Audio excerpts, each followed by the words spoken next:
Welcome to Dubs Talk Live. I'm Zena, Keita, joined by Dalton Johnson. Folks, get comfortable. We got a lot of things to talk about. The Warriors lost to the OKC Thunder, losing the season series to them 3-1. The Warriors winning that one at the very beginning of these 4-game series. It's kind of crazy. They've already played them 4 times this early in the season, but tough loss, 138-136, losing it in overtime against the Thunder. And I just want to let's lay it out, Dalton. Okay, let's lay it out real quick. In any other game, you hear that the Warriors out-rebounded 60-39, okay? They outshot from 3, 39.6% compared to Oklahoma City Thunder's 17.2. Remember, this is the team that came into this matchup having shot 50% from 3, okay, against the Warriors. Shot 17.2%. They also had 29 assists to OKC's 15. What was the thing that contributed to this loss, Dalton? Turnovers.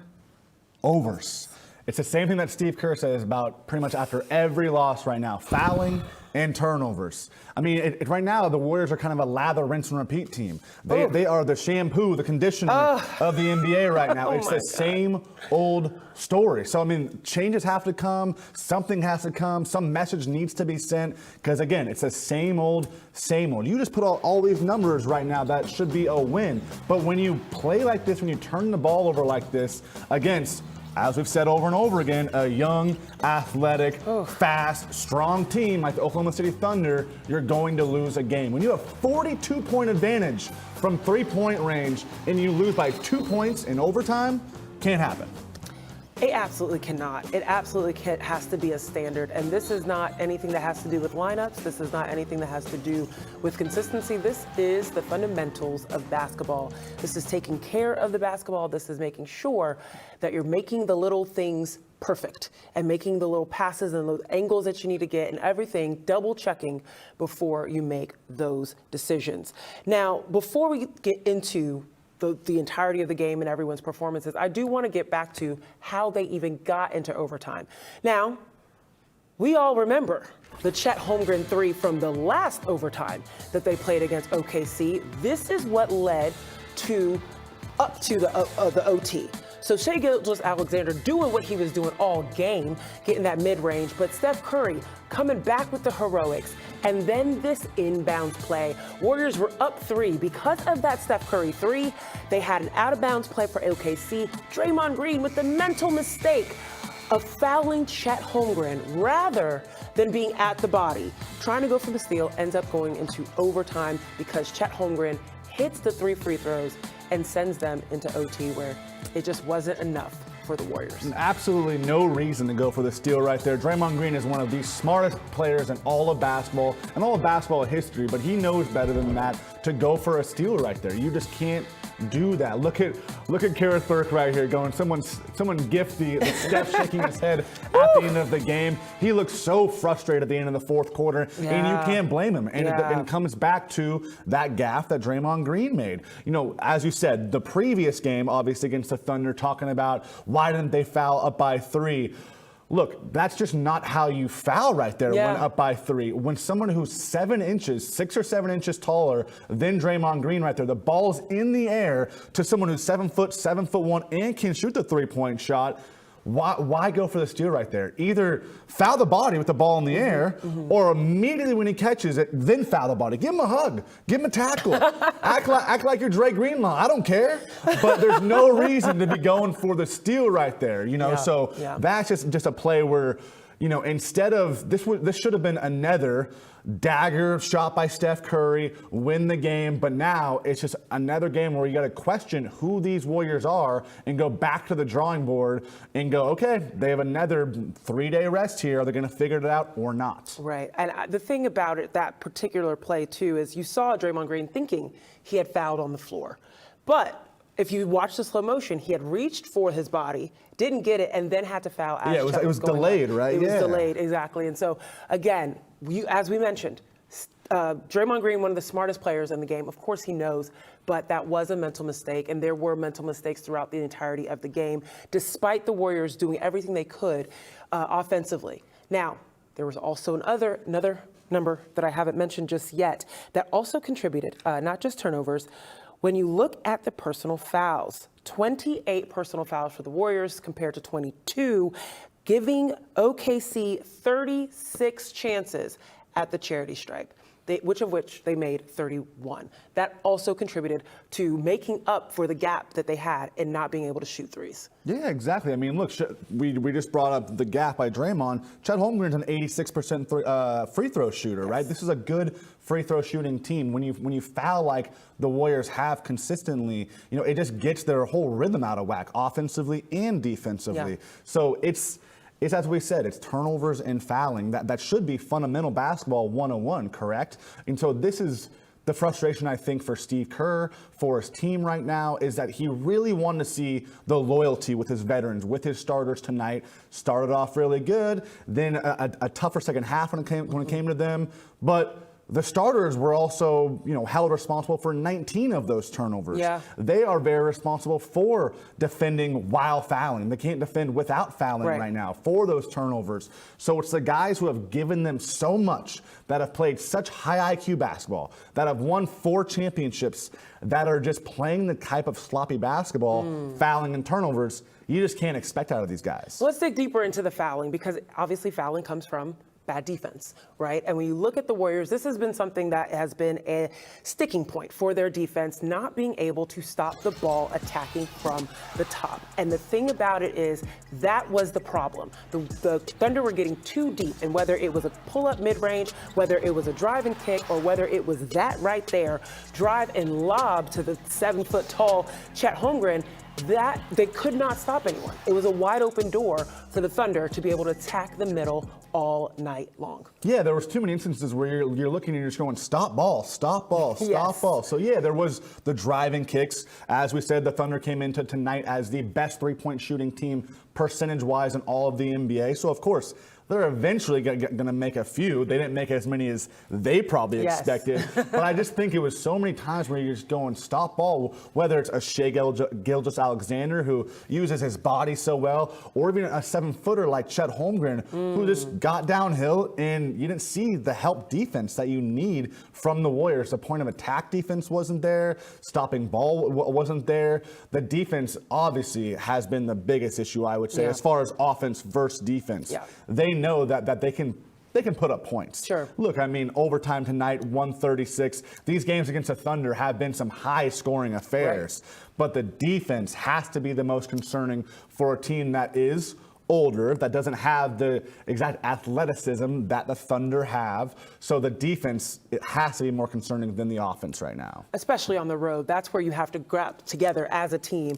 and be able to show up whenever your offense isn't clicking, which it kind of was for the Warriors. It was. But the defense is what's going to save you on the road. So now also talk about who else saved the Warriors to even get them into that position. Our BMW Ultimate Performer of the night, of course, Stephen Curry. He was doing it all for the Warriors. When you look across his stat line, 34 points, the team high, also 6 rebounds, adding what he could on all elements of the floor. And I also thought that he was very good on ball. You saw the Warriors go to the zone as well, and he was leading the zone from the front, telling Clay where to go, telling his wing guards where to go. And unfortunately, his heroic performance wasn't enough for the Warriors tonight. Yeah, Steph tried to do everything he could down the stretch. Only 11 points in the first half, 23 in the second half, including overtime, obviously. I believe he had 10 points in that fourth quarter. So the game should have came down to the Steph dagger three-pointer. Yeah. But yeah, Steph Curry did all he could, no doubt about that. Was not his most efficient night by any means. Another slow start. But just as you saw previously in the Warriors win against the Blazers, there's never counting out Steph Curry, whether it's a slow first quarter, a slow second quarter, a slow first half. Second half Steph is eventually going to find that surge. Especially when there's no one else kind of really going with him. There was Kuminga. We'll talk about him for sure. But knowing that he started 11 points in the first half, ended up with 34, he stepped it up right when the Warriors needed him. And you could see that third quarter, particularly him being like, okay, let me put some work in. I got to help out our team, as well as in that overtime where he scored 10 points to keep the Warriors lifted in this game. Ultimately, you're looking at the Warriors season so far, and there's been too many of these games where Stephen Curry has had to essentially work alone. And even with the amount of double figures scoring from around the roster, it still felt like in the crunch time moments, he had to figure out and create by himself. What did you see from the offensive perspective as the game was dwindling down, that the Warriors were I felt like they were kind of waiting for him to create as opposed to trying to work together in their motion? What did you see of their offense? Yeah, there's obviously a little bit of stagnation when it comes to that, right? Because, I mean, Steph Curry has played so much of superhero basketball, whether they need him to or not. So it has to get frustrating for himself, too. We already talked about the GIF as far as shaking his head at the end of that fourth quarter. So it has to be weighing on him eventually, right? But, yeah, just the stagnation at the end of the game right there when it came down to Steph. So great to see 24 points from Jonathan Kuminga. Klay Thompson had one of his more efficient games with 22 points, no doubt about that. But you just see at the end, whether it's the heave at the end of the fourth quarter like Steph had, that he probably feels like, okay, I got to put it on my back right now. I mean, look, the Warriors did have more complementary scores tonight, more balance when they had 7 players in double figures when it came to the scoring, but also 8 players who had multiple turnovers. So, yes, great to see a little bit of balance around Steph Curry, but at the end of the game, that balance started to really shift from about here to Steph and versus everybody else. You saw that clip of him walking back to the bench, his head down. I could feel the burden on his shoulders. He's at the podium. Let's see how he's feeling now post-game. I mean, we were up big in the first quarter, got off to a good start. That's been a problem for us, and we corrected that. And then, obviously they're a talented team, so not thinking you're going to run away with it or they're going to just kind of lay dead at the end, after that start. So they made their run, especially at home. We withstood it. And a lot of self-inflicted wounds. And I know we had a couple, turnovers in transition that you're trying to push the pace and kind of get into a bind or just dumb passes. But 28, I almost want to just go watch all of them just to see if there's a pattern that revealed itself tonight and, allowed them to control possessions, outshoot them like that, like we did from the three-point line. You're supposed to win those type of games. Man, it sucks to not get it done. You guys are champions, obviously. You won a championship a year and a half ago, but you're not playing like right now. So he's not coaching like it. How do you kind of reconcile what's going on right now? Where you're one of the most veteran teams of the league. Your history is what it is, but pretty sure road games giving away late and just everything that's going on. I don't know, man. Got to figure out how to stop talking about it and do it, or else you'll be into the new year with the same problem. So whatever it is, if it's within our control, we got to do it if we're going to be any type of a serious team. And yeah, I'm kind of sick of talking about it too. You just got to go do it. Are you finding something that can make it in the way? We know he's at moment. You guys are closing for each other. He's playing hard. He's playing aggressive. He's playing with force. He gives us, athleticism and energy. He's taking what defense gives him. That's what he's asked to do. So for him to keep being ready, making plays he feels like he's supposed to make, impacting the game the way he knows he can every night. It's only going to continue to get better. For him personally, that's 2 solid games.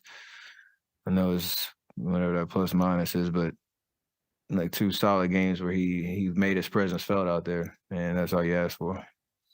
Obviously, the Thunder's been rebuilding the last few years, having played them 4 times already this season. I'm curious, what stands out to you about them and kind of what they're building as they kind of emerge as a legitimate team as well? I mean, they have a certain style. It's obviously centered around Shea and the way that he's playing. He can control the tempo. He gets whatever shot he wants, just matter if he's making it or not. And they put pieces around him that are threats and can space the floor. You know, guys that are comfortable with the ball in their hands, whether it's playmaking or finishing. You know, Jalen the Williams, the guard, he look at his stat line tonight. He made a lot of tough shots and created a lot of stuff on his own. So they give you a lot of different looks and problems, you know, of who to key in on, because you spend a lot of attention to Shea, somebody else can create, and that's their identity. And when it works, they're a tough team to guard. And it's worked a lot this year. In this building, that kind of rocking. Did this game tonight remind you at all? You know, half of the Warriors team here? I think all 4 of our games this year have been somewhat close. I see my game winner here early in the in-season tournament. Chet hit one at our place. I can't remember what happened the other game. I missed that one. But then tonight, like our record doesn't show, but 2 great teams that are, you know, competing hard, and there's an intensity about it. They just got us tonight. In your experience, at what point in the season teams usually kind of form an identity? And do you kind of feel like you're getting to that point in the season where you need to start thinking about that? Are you feeling some urgency in that? Right now, it's just about winning games. Like, you can't let too much of this early part of the year go by without getting some type of not safety net, I guess, in the standings, and as you work through some of the kinks that we have to work through and trying to get to full strength. You don't want to be chasing come the new year and into February. It's hard enough to win on a nightly basis, let alone trying to make a late season charge with that type of pressure. So, I mean, every game is important right now for sure. And I felt like we're approaching it that way. It's just not turning into wins as consistently as we want. So yeah, this is a very important stretch. This next, 2-3 weeks where you get over 500 and try to build momentum. It can change the vibe of your team really quickly because, winning cures a lot of frustrations. Well, speaking of building momentum, this young fella right here, Jonathan Kuminga, is starting to learn how to play his role. We'll be back to talk his performance on the other side of this break. Don't go anywhere. Dubs Talk Live. Dubs Talk Live is presented by Mancini Sleep World. Visit Mancini Sleep World during the year-end clearance event or visit sleepworld.com.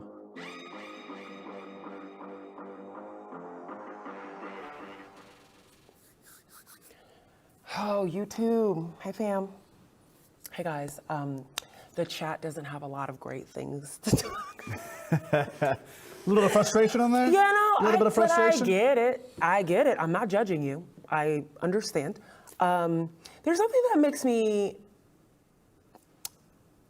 and this is not me being like overly positive, like almost like delusionally positive, but there is something to be said about the fact that a team is capable of 29 turnovers and only losing by 2.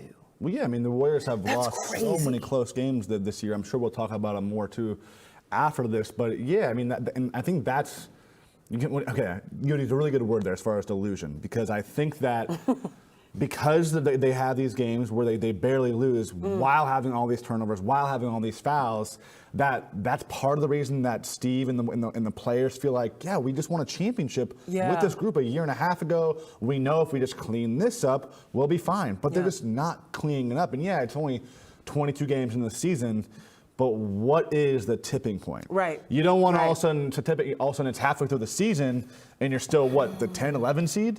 I mean, like, there has to be a point where, you don't want to be too little too late. You never want to be that team.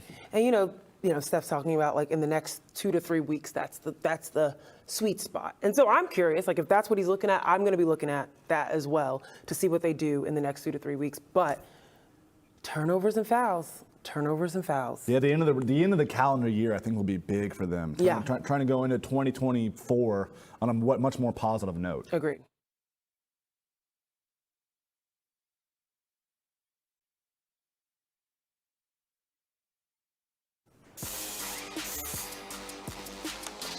Welcome back to Dubs Talk Live. I am Zena, Keita, breaking down the Warriors' loss against the Thunder with Dalton Johnson against the Thunder, 138-136. We talked about the turnovers. We've talked about the bad defense, but let's talk about some of the positives that we're seeing throughout this game, and one of them was Jonathan Kuminga.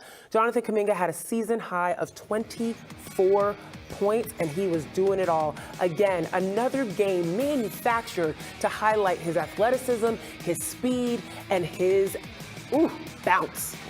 I love seeing some of these clips right here where, yes, being right around the rim, getting the tip in, getting Brandon Podziemski's air ball, putting it right back in. The three ball was going down tonight. It looked like he was in rhythm, it was flow. Right here, you got to get the room, take the shot. I want to see baby. it. That's fine, right? Like those aren't bad three-point shots at all. And then right here, the footwork, spin, and that's what you really want to see from Jonathan Kuminga is the downhill. Seeing I got Chet Holmgren on me. I know I'm faster. I know I'm more explosive. He just put it on Chet with a dunk right there. So yes, as far as understanding your skill set, we're seeing that better and better from Jonathan Kuminga. Yes, were there some negatives within the positives? Of course. But when it comes to Jonathan Kuminga, when it comes to someone who's 21 years old in year 3, you got to be able to look at the positives before the negatives and make sure that those negatives just aren't outweighing the positives by too much, obviously. Yes, and we do have to balance this out, right? As you mentioned, he is 21 years old, and you saw some of that youth come out towards the end of the game. So one thing that I think anyone watching the last game versus this game will appreciate is he stayed in. His performance got, validated his ability to stay in with the starters all the way through the end of the game. But at the end of the game, you saw some of that youth come out, particularly in that last foul against the Thunder, 95 feet away from the basket, and fouling out right after he hit a very big three in overtime.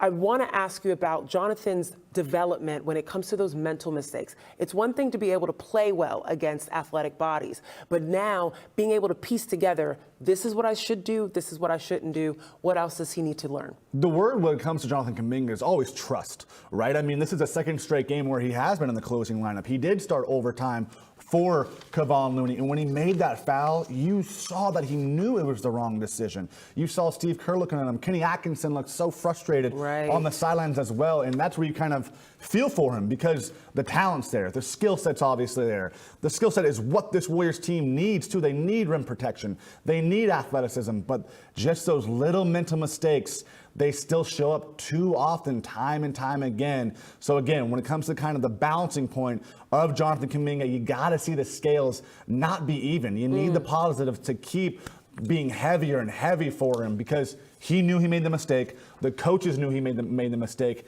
and it's obviously the last thing that he wants to do. Well, I know we're going to run out of time here. We've got too much to talk about, but I would be remiss not to call out the performance from Klay Thompson tonight, him ending up with 22 points, 4 of 9 from 3. You could see his performance really kind of shifting into the better position, right? Good shooting selection. Good shooting selection, as well as Brandon Podziemski being able to also close out the game with the starters, him ending up with the, I'm like looking at this wrong. Is this, 12 points. I was like, did he score 24 points? 12 points, excuse me. But the thing that I noticed about him was the 6 rebounds. People don't realize Brandon Podziemski was the #1 scorer in his conference, in college. All right, as a guard. He's doing this in the NBA as well. So Klay Thompson, Brandon Podziemski also having some solid performances around Stephen Curry and Jonathan Kuminga. All right, that's enough for this. We got to talk about what the Warriors continuing to do on the road. They can't do the turnovers and the fouls on the way to some of these upcoming road games. Off to the desert for the Warriors. We'll talk about it on the other side of this break. Don't go anywhere.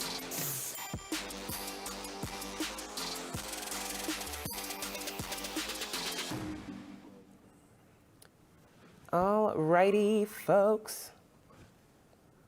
Okay, cool. Okay, are you hearing him? Did you hear Yes, him? yes, Okay, yes, cool. yes. Hi guys, sorry, we're talking to our producer, TV stuff. Okay, let's see here. We're talking, yeah, I like this. rebel the sounds. Kuminga played well on both ends. He's just got to control his fouling. The refs don't give him the benefit of the doubt. I feel like the refs, that's a whole nother conversation.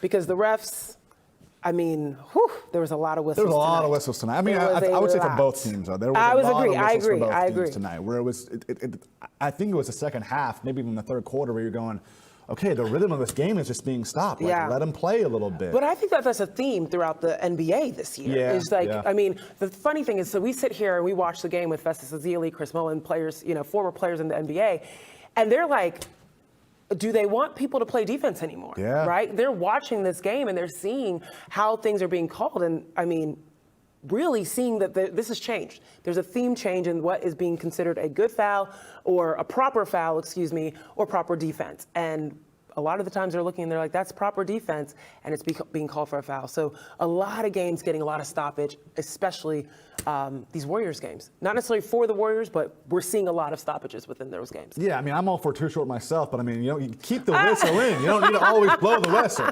I'm more of a, remember the Bay Titans, let the Area. boys play, to blow the whistle. Come on. I respect that.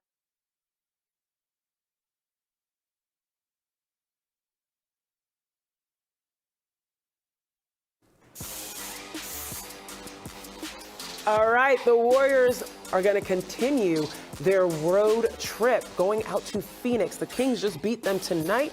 Kind of a big tussle game a little bit. If you guys did not catch that, definitely watch it back. But continuing their road trip to Phoenix and then going to the Clippers. Thinking about that Phoenix game, KD did not play tonight. Bradley Beal is still out. Any expectations for that competition? We know all about the Suns shooting, obviously. Of course, it's less shooting when it's not KD, when it's not Bradley Beal. You still got Devin Booker.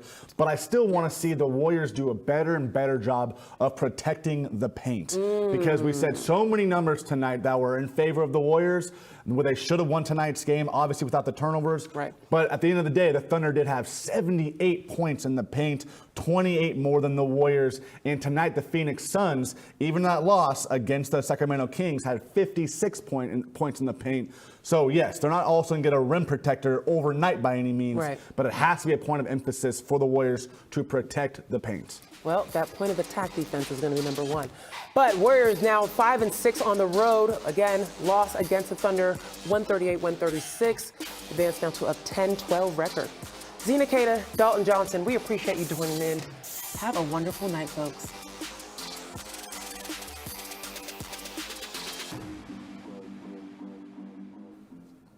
All righty. Yeah, you got to sing in that moment because I just don't know. Tonight was a stressful night. Sometimes you got to just belt out after frustration. It was a stressful one. It was a stressful one. But when you think about protecting the paint, and a lot of people would assume that that means you need bigger people, right? But then you look at the fact, I think someone just mentioned this actually, I just saw this really quickly, EB, I don't know what that means or stands for, but EB said, I can't say they need size. They out-rebounded OKC Right. 60-39, turnovers and fouling. That is why they lost the game. So I do think that the Warriors have been able to play through the fact that they don't necessarily have solid, tall, athletic size like some of these other teams have. But they're giving the games away. They're doing they're doing things to themselves. I think Draymond was the one that said that, and has been saying that these are things that we're doing to ourselves. These losses are happening because of us.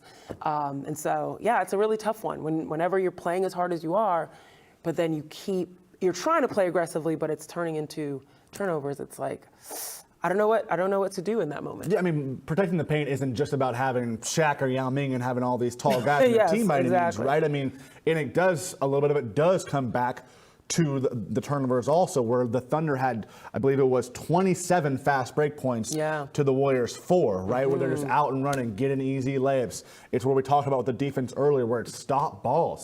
Yeah.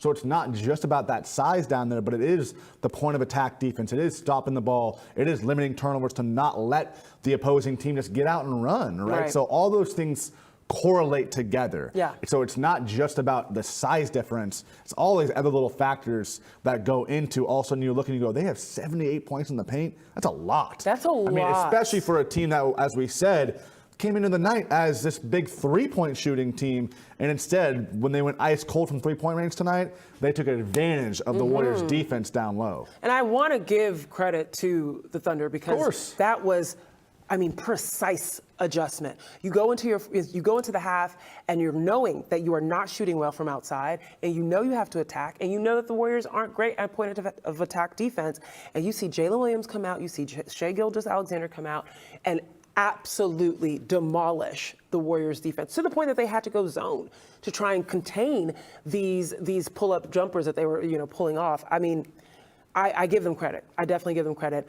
They have an exciting game coming up. You remember what happened with the Clippers? Clippers literally did not take the lead until the fourth quarter. I think 8 points left in the game. That's when they decided to take the lead the last time they faced them. So I think that's a little bit of a juice giver. It's just about, again, where they had 3 days off before this Blazers game, and they barely beat a not very good Blazers team. Yeah. Now you got 3 days off again, and Steve Kerr said, we are going to look at every single one of the 29 turnovers. Yeah. You got to see how after a loss to a really good team like that, and a demoralizing loss in that, what are the adjustments going to be? What is the gut check going to be? What is the looking at yourself in the mirror difference is going to be after a loss like that? You got 3 days without a game. You got a whole weekend without a game. They don't play until Tuesday. Yeah. They're going to fly into Phoenix and get there early, settle themselves, take a day off, and then I expect some big time film breakdowns, scrimmage, some good practice time for the Warriors right now. Agree. They better take advantage of it, because before they know it, the season could be out of control in a hurry. Chris Mullin mentioned that too, is like for a different reason, but the lack of practice time. Yeah. Right? Yeah. That also impacts you, especially when, you go from training camp into the season, and then the season's just here. And you're traveling and you're moving around and things of that sort. So you don't have that time to practice and scrimmage as much within the current NBA breakdown of the season. So, anywho, folks, all right. The Warriors continue their road trip. They got 2 more before they come back to Chase. Appreciate you guys tuning in. If you are putting energy out into the world, just put energy around those turnovers and fouls. Okay. All righty. We appreciate you joining us on Dubs Talk Live. Zena, Keita, Dalton Johnson. Have a great weekend, folks.